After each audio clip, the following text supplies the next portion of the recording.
Welcome to this episode of Inside Legal ESG. My name is Pamela Cohn. I'm the founder and CEO of Amity Advisory, and I'm delighted to serve as a host for the Inside Legal ESG podcast series. Today, we are so fortunate to have with us Professor Alison Taylor of the NYU Stern School of Business. She is the recent author of Higher Ground: How Business Can Do the Right Thing in a Turbulent World, just published by Harvard Business Review earlier this year. According to her LinkedIn bio, she sits at the intersection of corporate integrity, risk, and responsibility. That's quite an intersection, and I'm looking forward to hearing more about it. So, Alison, welcome. Thank you so much for having me. It's a delight to be here. So I'm going to start way back and ask you, how did you even get into this topic at the intersection of corporate integrity, risk, and responsibility that has now, become your career?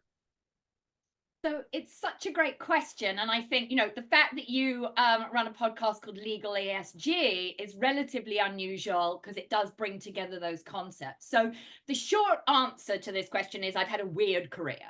I spent 12 years, we don't need to dive all the way back, but I spent 12 years working in corporate investigations, first in the Middle East and Africa, then in the Americas.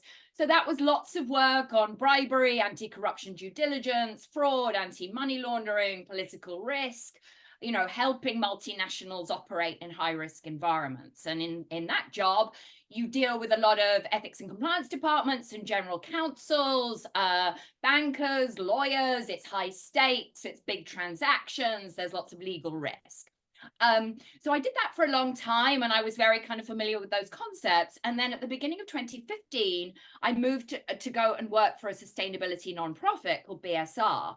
And so it was incredibly striking to me then that there was in the sustainability world a completely different vision, a completely different philosophy about good business, different concepts, different jargon. And, most strikingly of all, that the ideas didn't really tessellate, didn't really hang together. And so I saw all these contradictions in how these two functions and structures thought about being good business. And I became fascinated by why that was, why we've structured organizations in that way, what purpose these roles are serving, and then how difficult it has become, I think, unless you're very deep in one or the other of those worlds, to really understand what is at play on the core concepts and how to navigate the way forward. So the book is really about how difficult it's become to be an ethical business in the 2020s, but it's also directly based on my experience of working with these different functions and these different corporate roles and becoming very curious about where they intersected and really where there were these big disconnects. And so was there a particular incident or event or reason why you decided to write this book now? Well, I wrote an article in the Wall Street Journal called How to Create an Ethics Program for a New Era. And when I was talking to the journalist about that article, he said, well, I want to write this article about ethics programs. And then I was like, well, what do you mean by ethics? Because do we mean just compliance? Are you trying to tell me to write an article about having a good compliance program?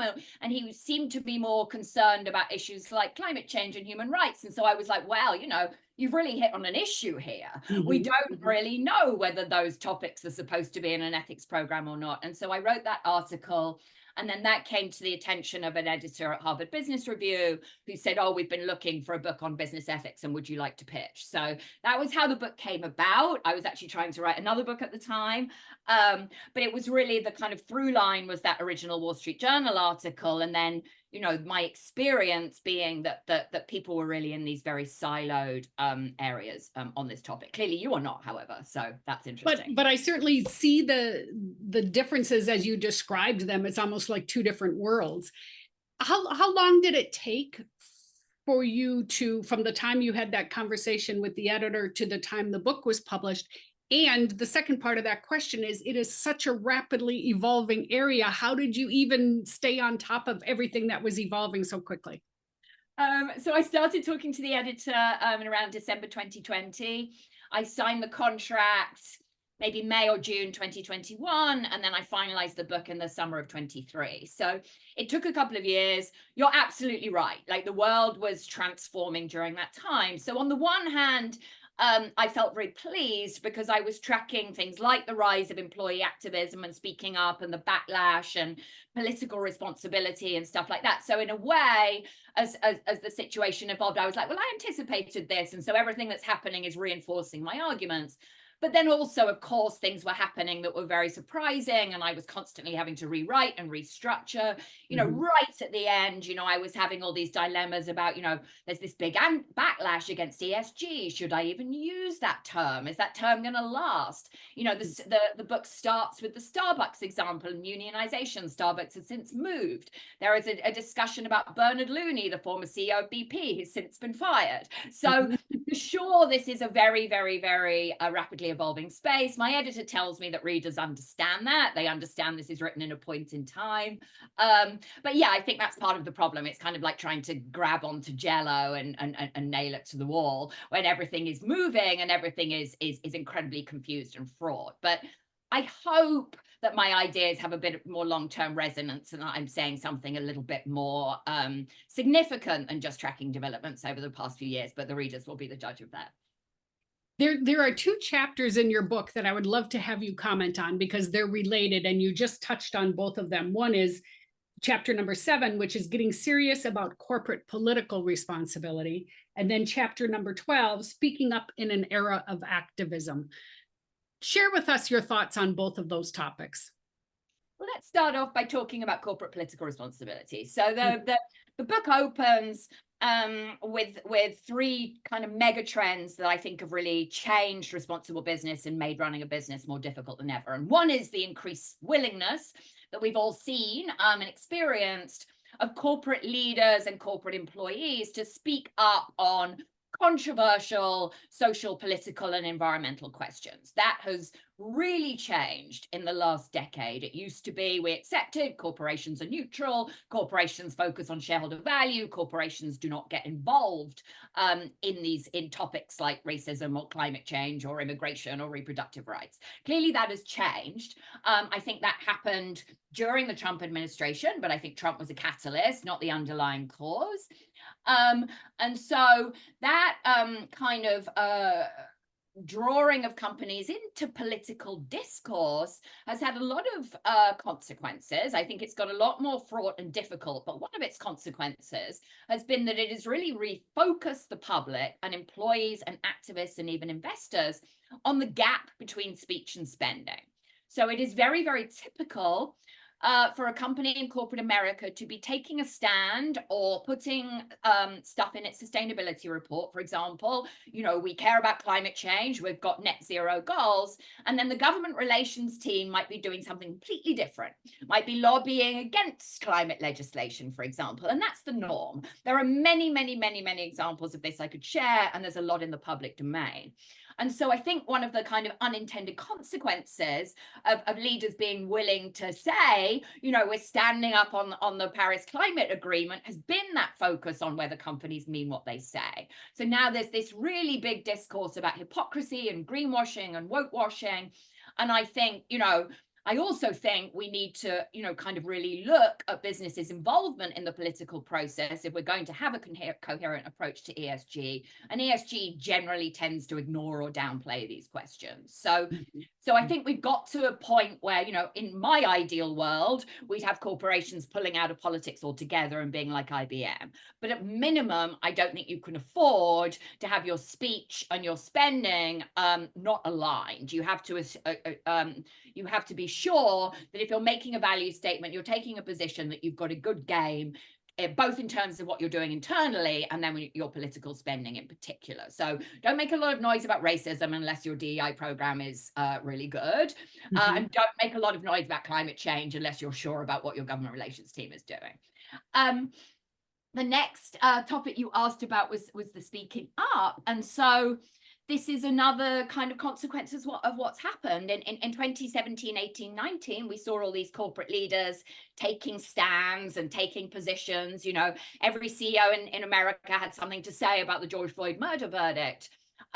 But the way I would describe this is something that started off as being very top down, that I think leaders thought they could control, has sort of opened up the Overton window, has opened up a new space for debate and negotiation that didn't used to exist. Because once the CEO has said, we've got values beyond shareholder value, we need to stand up and be leaders on these topics because that's the role of a corporation, then it's only a matter of time, of course, before employees are saying, well, you said something about George Floyd's murder, so why are you not saying something about the Hong Kong protests, etc. So I think it's become a much kind of broader and more fraught space. And now I think corporations are really struggling with when to take a position and when not to. And so let me ask you this question, because you said in your ideal world, corporations would stay out of politics. When is it appropriate for a company to speak up or to take a position on a topic, if ever? Well, I think there are two sets of guidance I would give here. I don't think never is really an option, because saying nothing and trying to be neutral is now seen as taking a political position in itself. So there's no such thing as a safe, neutral middle ground anymore. So I think there are two instances. One is if the issue is a material business issue where the business can make a meaningful contribution and it has got something to do with the core underlying business model. So if you are a people-led business, you can have something to say about labor rights. If you are a yogurt company, you can have something to say about the agricultural food system in the US. If you are, et cetera, et cetera. And I also think corporations need to consider anything related to people and worker rights and social identity. So if it is race or gender or culture or social identity in general, then I think it is very, very difficult for a corporation, any corporation that employs people, which is all corporations, no corporation can say those topics have nothing to do with them. So I think those are the two instances. For people listening who have not read my book, I just wrote a piece on HBR. It's called The Big Idea, in the Big Idea section, called Corporate Advocacy in a Time of Social Outrage, that really provides some more detailed guidance on how to decide and think about these questions. That sounds like great advice. A couple of different chapters in your book that I also want to bring up and ask you, which do you think is most critical? There's a topic on ethics, the turbulence of the current world, doing the right thing, leading and shaping the future, and purpose. If a company had to start somewhere, where should they start? Which is most important? I mean, they're all important, but my immediate knee-jerk reaction is leadership is unbelievably important for obvious reasons. And I think we're really struggling with our crop. I think we're really struggling with our crop of current leaders. I think there is really a thirst for moral leadership. We still seem to be valorizing big egos. We've got into this interesting situation, I think, where young people and young employees want something very, very different from leaders today. We want more social skills. We want more facility with topics like DEI and sustainability. We want more listening. We want more networking. We want really leaders who will exert influence and build networks rather than barking orders from the top, which was how I grew up. So I think there's a real transformation of leadership and our ideas of leaders underway. And I think that's very, very fraught and difficult to handle. And, if we're thinking about things like boards, those turn over slowly for a reason. So we've sort of got this, I think we've got this situation where expectations and generational shifts are happening far more rapidly than many leadership teams can handle. So you mentioned at the beginning, as you were trying to keep your book current with all that was happening, this whole campaign around the acronym ESG and where is it going? What's your prediction? Is that acronym still going to be used going forward, or are we going to migrate to a new set of terminology?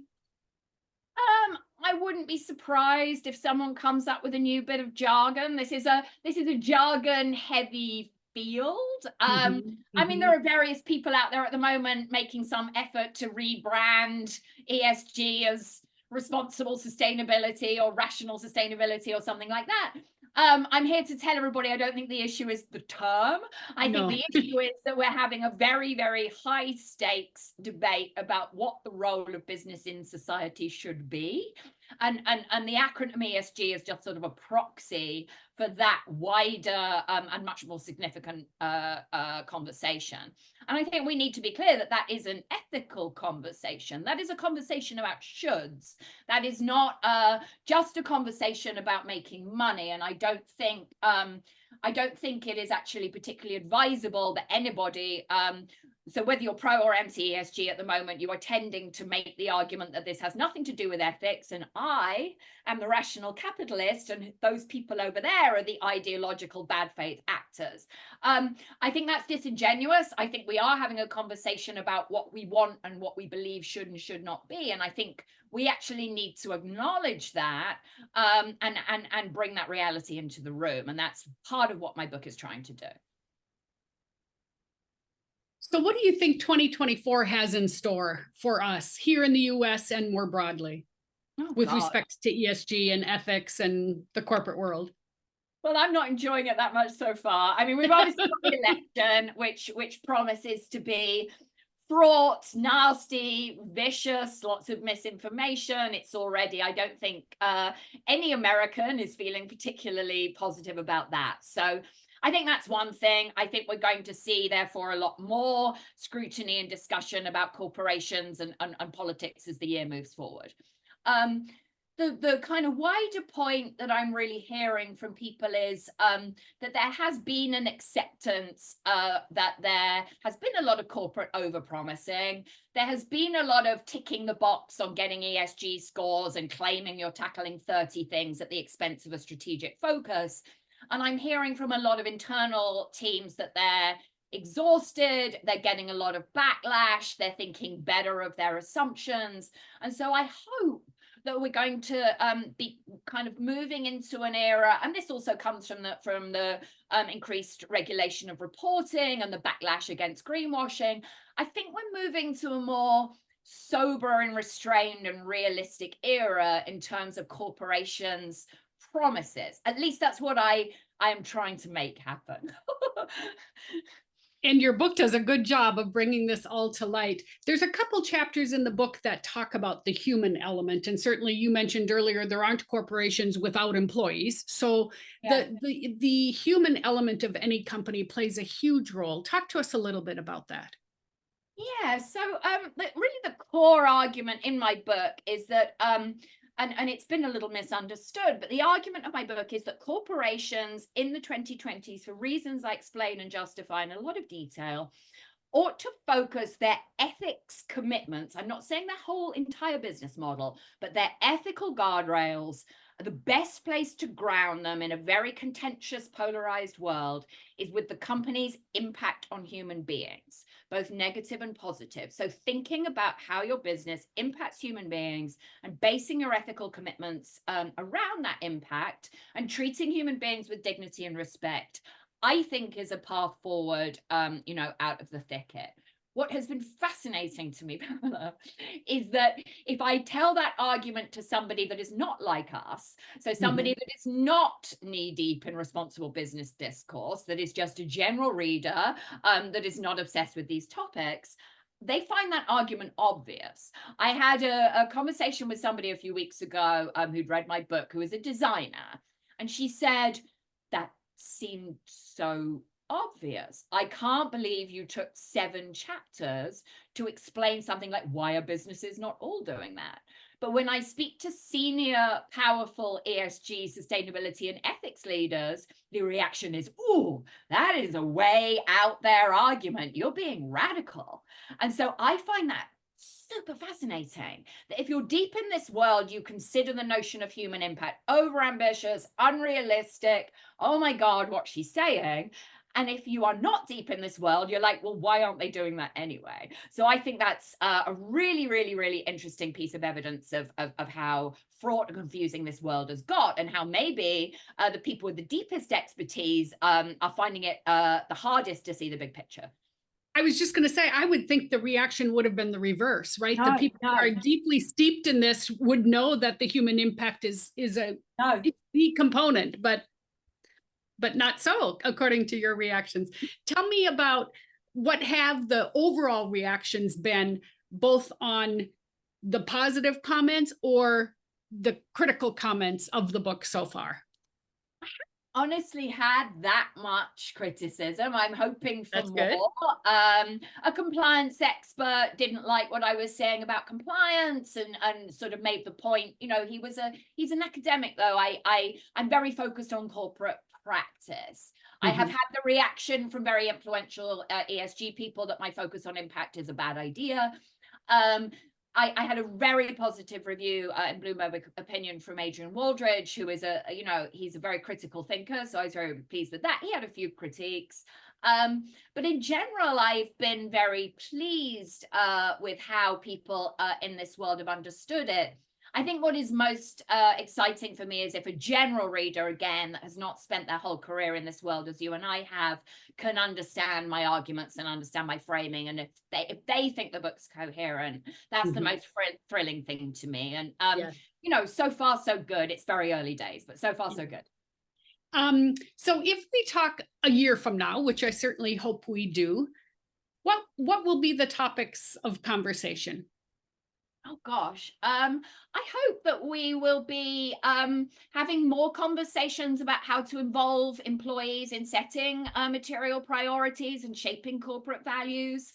I hope we will have agreed that a much more robust and realistic discussion about involvement with the political process and dealing with governments is underway. I hope that we have managed to broaden the discussion away from the obsessive focus on reporting and regulation, which I'm not saying is unimportant, to be clear. I just don't think it deserves the 95% of the space and noise it currently takes up.